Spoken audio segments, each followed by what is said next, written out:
এখানে যে একটি মানববন্ধনের আয়োজন করেছে, এই মানববন্ধনের আয়োজনের জন্য কি কাজ করতে হবে আমাদেরকে সেটা ভাবতে হবে। আমি সময় সংক্ষিপ্ত, শুধু এই কথাটুকু এই বলবো, আজকে থেকে 15 বছর পূর্বে আমি জাকারিয়া হোসেন ফরিদ ভাইয়ের সাথে একজন লোককে পেয়েছিলাম। আমি জিজ্ঞেস করেছিলাম উনিকে, উনি বলতেন আমাদের রানীগাঁও ইউনিয়নের অ্যাসিস্ট্যান্ট, বাট উনাকে কখনোই আমরা রানীগাঁও দেখি নাই, উনি শুধু বেতন নিত। আমরা যখন এই বিল্ডিংটা সঠিক ছিল, যখন বিল্ডিংটা খুব ভালো ছিল, তখন সময় ডাক্তার নিয়োগ ছিল, অ্যাসিস্ট্যান্ট ছিল, FWA ছিল, সবই ছিল, কিন্তু আমরা ফুলবাড়ির সেবা কখনো পাই নাই। আর এখন তো বিল্ডিং এর অবস্থা খুব খারাপ অবস্থা হয়ে গেছে। আমরা শুধু আমাদের যে বিল্ডিং এর যে খারাপ অবস্থা হয়েছে, এই বিল্ডিং থেকে সুন্দর করে নির্মাণ করে এখানকার যে আমাদের দাবি আছে স্বাস্থ্যসেবার, সেই দাবিগুলো পূরণ করে আমাদের সুন্দর স্বাস্থ্যসেবা আপনারা প্রদান করুন, আমাদের আর কোনো দাবি নাই।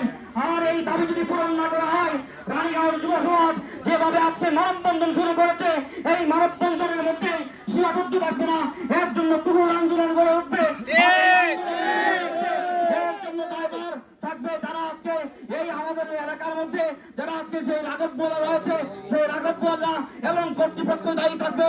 তাই আমি অনতি বিলম্বে আপনাদেরকে শুধু একটা কথাই বলবো, আমাদের আজকে মানববন্ধনের পর করেই আপনারা সুন্দর দিক নির্দেশনা দিয়ে আমাদের বিল্ডিং এর ব্যবস্থা করে হাসপাতালের যে অবৈধ জায়গা, হাসপাতালের যে বৈধ জায়গা, যারা অবৈধ দখল করে বিল্ডিং করছে তাদেরকে দখল মুক্ত করে আমাদের হাসপাতালকে সুন্দর করে নির্মাণ করে এখানকার ডাক্তার, অ্যাসিস্ট্যান্ট এবং FW এর মাধ্যমে সুন্দর আমাদের স্বাস্থ্যসেবা প্রদান করবেন, এই আশা প্রত্যাশা ব্যক্ত করে আমি আমার সংক্ষিপ্ত বক্তব্য শেষ করছি।